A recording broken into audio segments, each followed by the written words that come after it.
안녕하십니까. 신의균의 쿠팡TV 시큐리티 뉴스입니다. 자, 오늘도 우크라이나 전황 알려드리도록 하겠습니다. 바흐무트에서 굉장히 좀 치열한 전투가 며칠간 벌어지고 있는데, 그러다 보니까 지금 러시아가 좀 무리하게 예비 부대들을 투입하고 있는 것 같습니다. 그런 와중에 다시 지난주에 이어서 며칠 만에 러시아군 여단장을 비롯한 여단 지휘부가 한 번에 그냥 몰살해버렸습니다. 어떤 부대인지 어쩌다가 이렇게 됐는지 정말 러시아 공수군, 여기도 공수부대인데 공수부대 여단장들이 며칠 사이 계속 죽어나가고 있는 러시아군 상황 알려드리겠고, 자, 그리고 포브스가 정말 놀라운 보도를 했습니다. 러시아 정부 예산 지출 내역을 공개를 했는데 전비를 얼마 썼느냐, 여기에 전사자 보상금 또 부상자 위로금 등등이 공개가 되는데 이 내용이 정말 엄청납니다. 이 내용에 따르면 지금 저희들이 매일 알려드리고 있는 27만 명, 지금 누적으로 27만 명 죽였다라고 하는 우크라이나군의 주장, 이것보다 더 많은 러시아군이 죽은 겁니다. 그리고 어마어마하게 많은 러시아군이 부상을 당한 겁니다. 완전히 러시아 젊은이들이 씨몰살을 당하고 있는 이 상황, 이것도 러시아 정부의 예산 집행 내용을 가지고 분석한 기사입니다. 정말 놀랍습니다. 보겠습니다. 자, 전과를 먼저 보겠는데요. 병력은 27만 2,940명을 토탈해서 620명을 살상했다라고 밝혔는데, 지금 27만 2,940명, 작년 2월부터 지금까지 누적으로 이만큼 죽였다라고 우크라이나가 주장했고, 이게 너무 많다라고 해서 저도 언젠가부터 살상했다, 사살했다가 아니고 살상했다라고 이야기를 하고 있는데, 아니 이게 지금 오히려 더 적은 겁니다. 좀 이따 보여드리겠습니다. 전차는 3대 격파, 장갑차 6대 격파, 차량 34대 격파, 특수장비 5대 격파, 야포 34문 격파, 무인항공기 27대 격추, 미사일 7발 요격 등의 전과가 있습니다. 전선 상황을 보면 우크라이나 총참모부는 하루 동안 35회의 교전을 했고 공세 진행 중이다 라고 밝혔고요. 우크라이나는 크리치시우카 정작촌 탈환을 공식 발표했습니다. 크리치시우카는 바흐무트 남쪽에 있는 고지대에 위치한 그런 마을이죠. 그걸 이제 사실 한 2달 전에 탈환했다라고 저희들은 알려드렸는데, 이제 공식 발표를 이제 했다? 그러니까 완전히 이제 안정화됐다. 그리고 여기는 이제 적의 공격으로 인해서 앞으로 밀릴 일 없다라고 이제서야 판단을 한 것 같습니다. 그리고 이런 사진을 공개했는데, 와, 뒤에 뭔가 고풍스럽게 생긴 건물이 있는데요. 마치 그리스에 있는 신전처럼 생겼는데, 물론 그런 건 아니겠지만 완전히 그냥 껍데기만 남은, 뼈대만 남은 상태로 파괴된 이런 모습을 볼 수 있습니다. 그래서 우리가 이제 다 탈환했다라고 하는 그 우크라이나 국기 또 부대 깃발 이런 것들을 들고 사진을 촬영해서 공개를 했네요. 우크라이나는 러시아가 바흐무트와 마린카 일대에서 역습을 시도했는데 그걸 격퇴했다라고 밝혔고, 캐나다는 우크라이나 방공망 강화에 2,400만 달러를 긴급 지원한다. 아마 그 지대공 미사일 무기라든지 탄약 또는 대공포 탄약 이런 것들이 되겠죠. 그리고 루카센코 벨라루스 대통령은 우리는 평화를 사랑한다, 참전은 없을 것이다, 벨라루스가 북쪽에서 전선을 열고 내려오는 거 아닌가, 이런 우려들을 많이 했는데, 벨라루스 우리는 안 가겠다, 안 한다.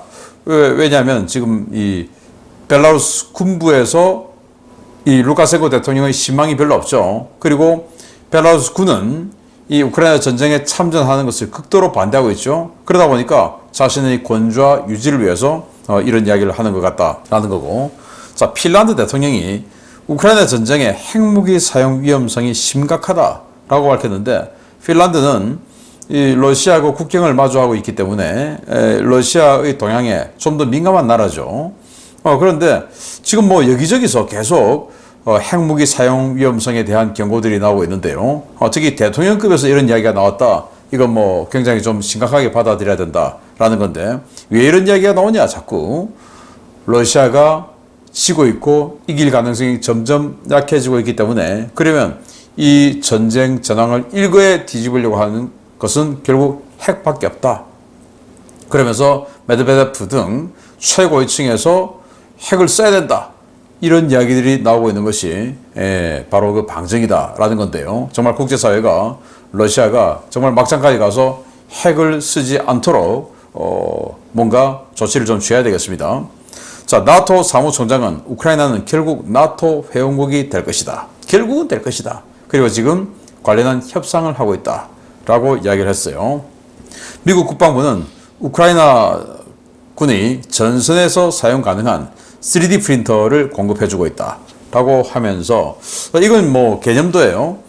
이런 식으로 컨테이너 박스에 3D 프린터를 만들어 놓고 이렇게 조그만 부품들을 생산하는 미국군의 이런 모습들인데 이제 기지별로 군수사에서 이거 무슨 부품 주세요 했더니 하세월 기다려야 되고 그러지 말고 간단한 부품 같은 건 직접 만들어 라고 해서 지금 이제 미군이 공군 또 해군 육군 할 것 없이 이런 거 다 하고 있죠. 우크라이나에 3D 프린터를 줘봤더니 사용 잘하더라라는 겁니다. 그래서 미국의 M777 야포, 그 야포를 줬더니 그 야포 중에서 포신 같은 이런 아주 중요 부품은 아니지만 뭐 여러 가지 다른 조그만 부품들 있죠. 그런 것들은 제법 그 3D 프린터로 만들어서 잘 쓰고 있더라. 그래서 이럴 것 같으면 좀 더 대형의 3D 프린터를 줘도 되겠다 해서 대형 3D 프린터까지 주고 있다라는 겁니다. 그러면 이제 서방에서 지원 올 때까지 재고가 없을 때까지 기다리고 이런 거 없이 바로 그냥 야전에서 만들어서 쓰면 된다라는 겁니다. 몰도바에서 추방된 친러 언론인 있습니다. 그런데 그 사람이 알고 보니까 GRU, 그러니까 러시아군 총참모부 직할의 정보 총국이죠. GRU의 대령이더라라는 거예요. 바로 이 사람인데 비탈리 데니소프라는 사람인데 몰도바의 스푸트니크 몰도바라는 인터넷 언론의 대표예요. 이 스푸트니크 몰도바는 계속 친러 성향의 보도를 하고 우리나라로 치면 친북 성향의 보도를 하는 언론들 있지 않습니까? 왠지 찝찝해 보이는 그런 보도하는 언론들 있죠. 그래서 그냥 친북 성향 또는 여기는 친러 성향의 언론인 줄 알았는데 너무 심해서 추방을 시켰대요. 그런데 그는 원래 우크라이나 사람이라고 주장을 해왔었는데 추방을 했더니 우크라이나로 가지 않고 러시아로 간 겁니다. 알고 봤더니 대령이었다는 겁니다. 러시아군 정보총국의 대령. 그러니까 대령 신분으로 몰도바에 잠입해서 민간으로 위장한 언론사 차려놓고 거기서 민간으로 위장해서 민간인 사장으로 활동하면서 또 정치권에 누군가 많이 만나고 다니고 그러면서 계속 친러 기사를 써대고 해댔다라는 겁니다. 그래서 우리나라에도 보면 친북 관련한 언론, 그런 의심 있는 언론 또는 인민일보 이런 데서 중국에서 지금 우리나라로 이 인터넷망이라든지 많이 진출해 있지 않습니까? 저하고 지금 소송을 하고 있는 그런 그 젊은 여성인데 인민일보 한국지사의 사장이다. 제가 그 사람이 이런 신분이다 라고는 아니고 그런 경우에 아니 젊은 사람인데 그리고 중국의 월급 체계가 우리보다 높지는 않을 텐데 이런 거대한 법무법인의 변호사를 여러 명을 고용해서 개인적으로 소송을 했다? 야, 이거 좀 이상하지 않냐? 그렇지 않습니까? 여러분들도 마찬가지고 저도 마찬가지로 그런 소송을 하려면 일단 변호사 비용이 좀 걱정이 되죠. 제일 걱정되는 게 사실 그거 아닙니까? 그래서 또 소송이 지면 상대 변호사 비용도 물어줘야 될 경우도 있을 텐데 이거 어떻게 하냐? 그거 젊은 여성이 개인적으로 많지 않은 월급을 받는 젊은 직장인 여성이 그걸 할 수 있을까? 그런데 했습니다.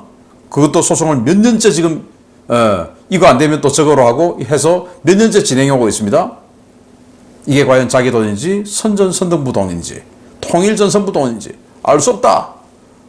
이게 바로 그 상황이었다라는 겁니다. 제가 인민일보 한국 지사의 그 여성이 이런 인물이다라는 건 아닙니다.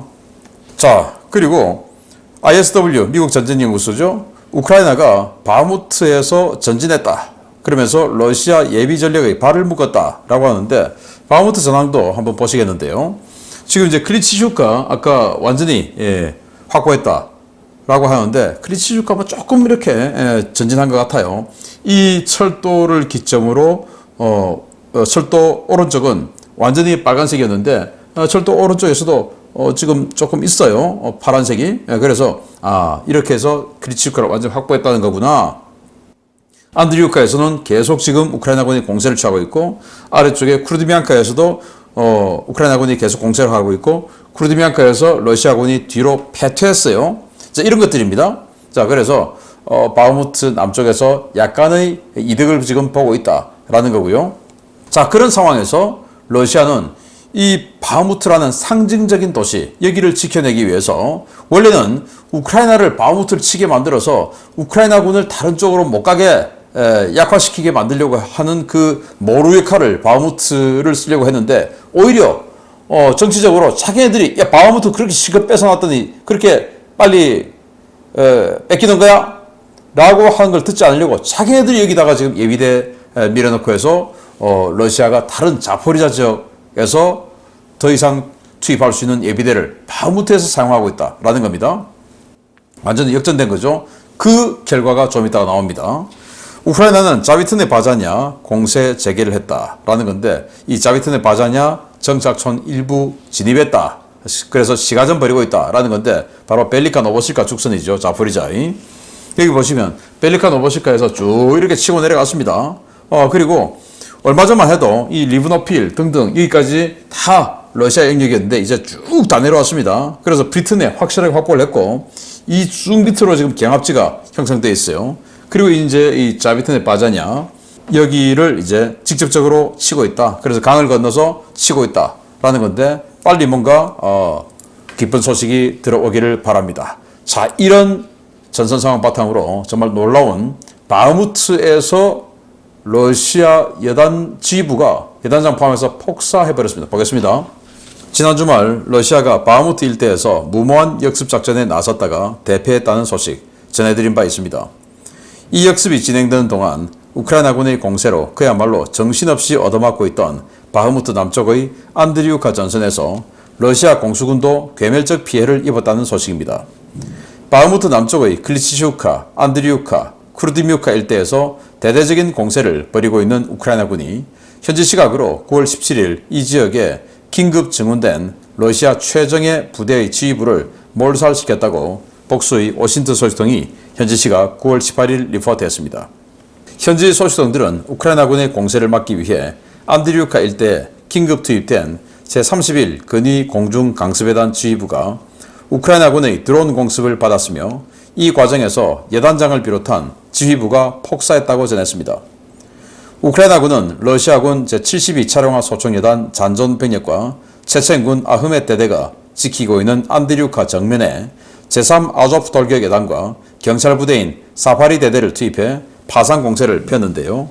야포와 박격포 집중 포격으로 방어선이 위기에 처하자 러시아는 급히 공수군을 투입했습니다.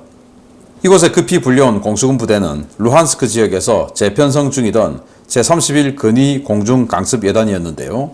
이 부대는 지난달 크리치슈카 전투에서 큰 피해를 입고 후방으로 빠진 뒤 병력과 장비를 충원하며 재편성 작업을 하던 중 전선의 호출을 받고 출동했습니다. 우크라이나군은 이 부대의 여단장이 통신에서 다뉴브라는 호출명을 사용한다는 것을 알아내고 러시아군 통신을 감청해 여단장의 위치를 특정했는데요. 여단장과 지휘부의 위치가 확인된 직후 여러 대의 드론이 지휘부로 사용된 건물로 쇄도하며 이들을 일격에 폭사시킨 것으로 전해졌습니다.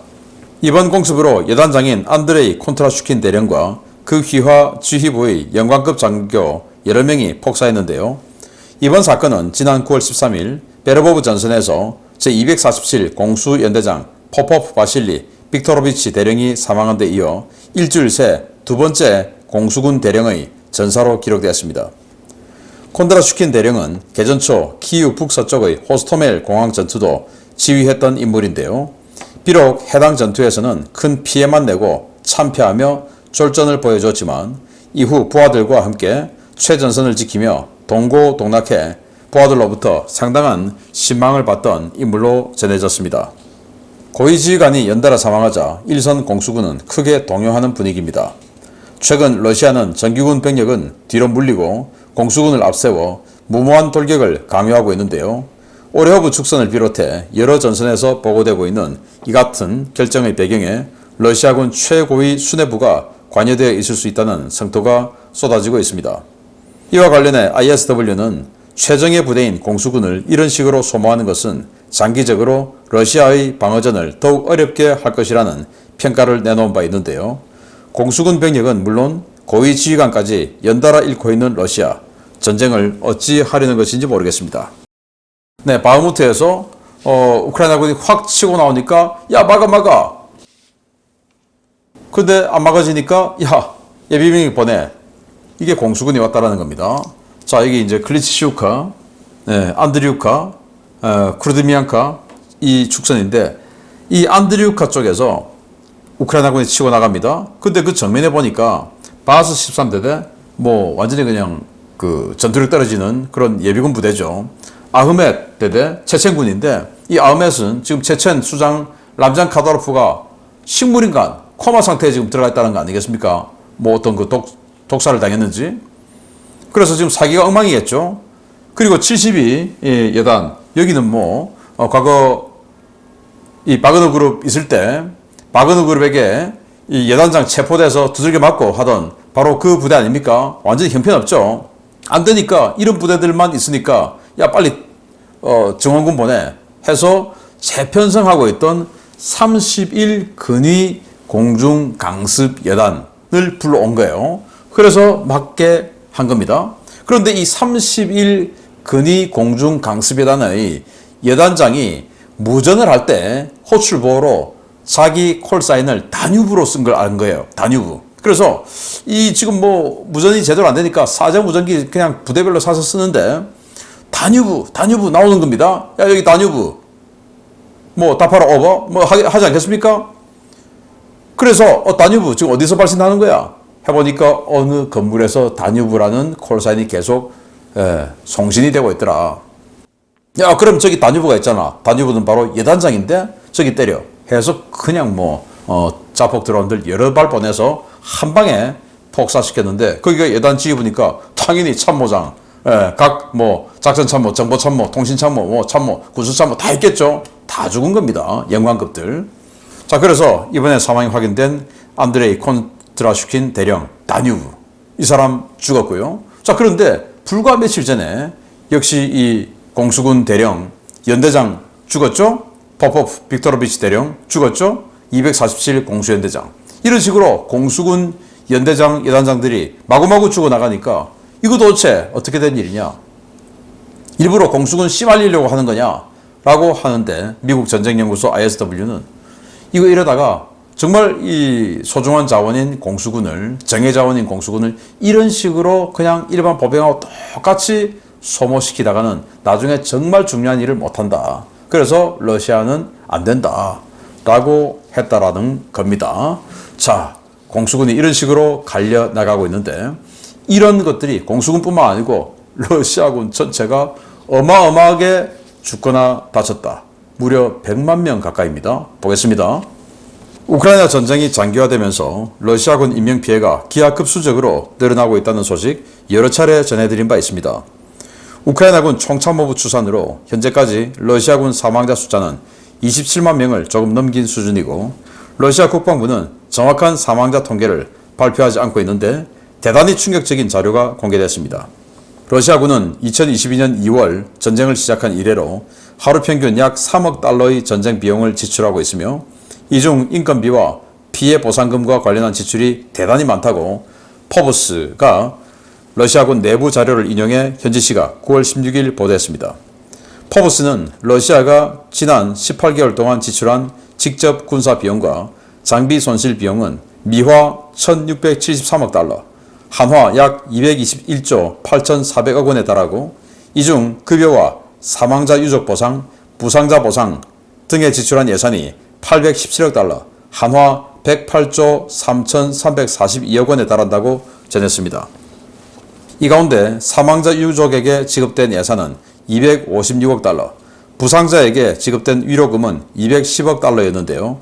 이를 사망자 1인당 68,800달러, 부상자 1인당 41,300달러를 지급하도록 규정한 러시아 대통령령에 대입해 사망자와 부상자를 산출할 경우 그야말로 충격적인 숫자가 나옵니다. 미군 당국이 입수한 러시아 정부의 사망자 및 부상자 보상금 지출이 사실이고 러시아 내부에서 대규모 횡령이 일어나지 않았다는 전제를 깔고 보상금 금액대로 사망자와 부상자를 산출할 경우 사망자는 37만 2,093명, 부상자는 50만 8,474명이 나오는데요. 이는 보상금을 받은 사상자 숫자가 88만 567명에 달한다는 것을 의미합니다.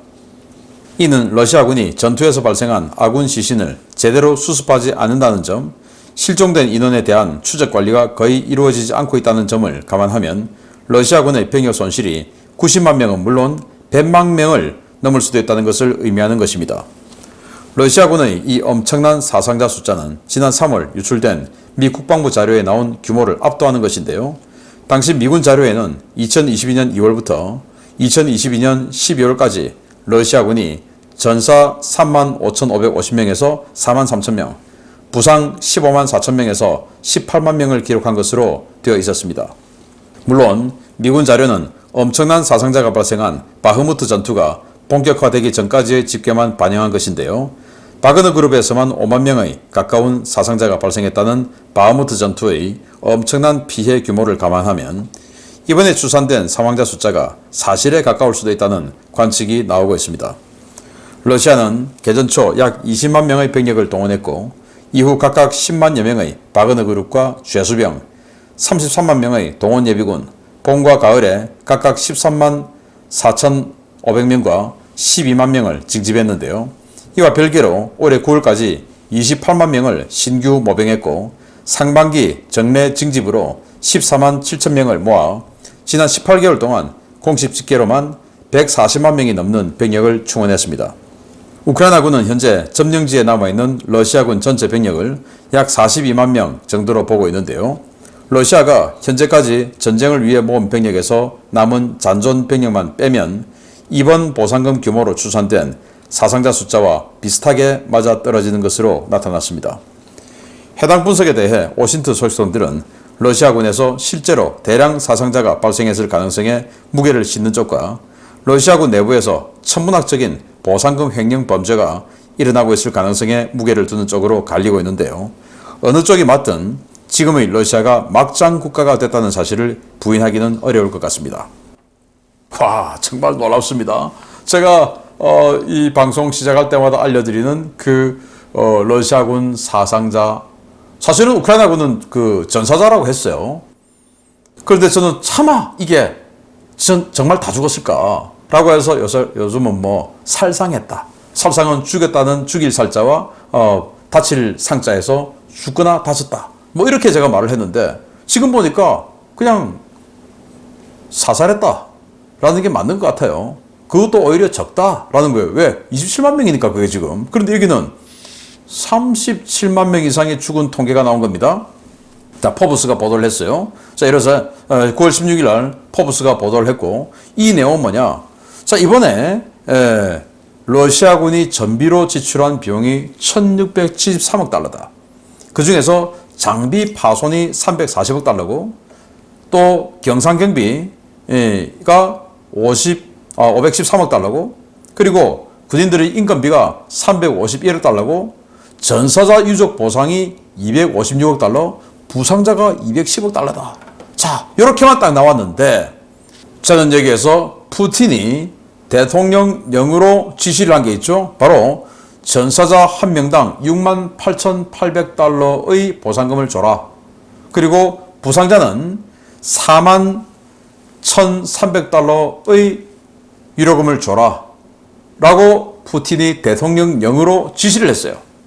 자, 그러면 전사자는 68,800달러 똑같죠. 다 죽었으니까. 그런데 부상자는 이 부상 정도에 따라서 위로금이 차등 지급되겠죠. 그런데 그걸 일괄적으로 제일 높은 위로금인 41,300달러에 대입을 해서 계산을 해봐도 전사자가 무려 37만 2,093명. 이건 불변이죠. 왜?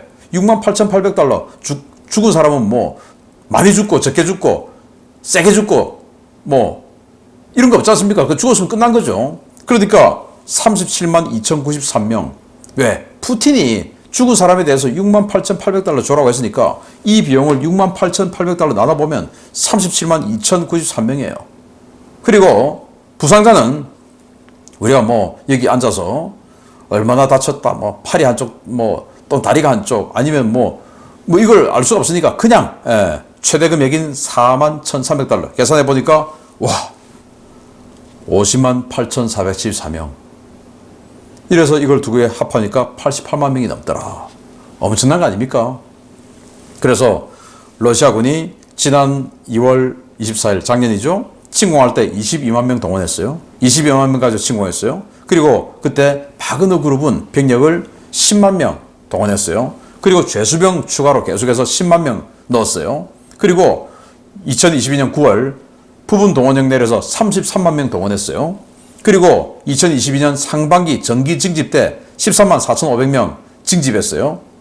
뭐 전쟁과 관계없이 계속 징집은 하니까 군대 가야 될 친구들 군대 가야 되니까 하반기 정기 징집 때 12만 명 징집했어요. 그리고 올해 상반기 모병에서 28만 명을 모병했어요.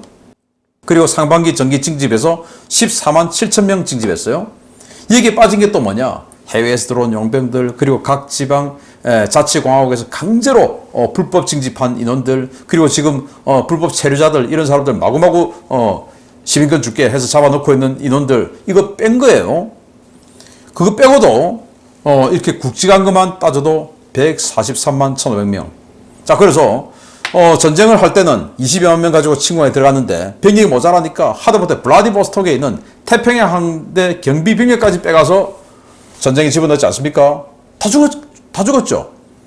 제일 중요한 무르만스크 북방 함대 핵기지 지키는 그 병력도 빼와서 전쟁에 집어넣지 않습니까? 그건 우리가 몰라요. 얼마나 많이 데리고 왔는지.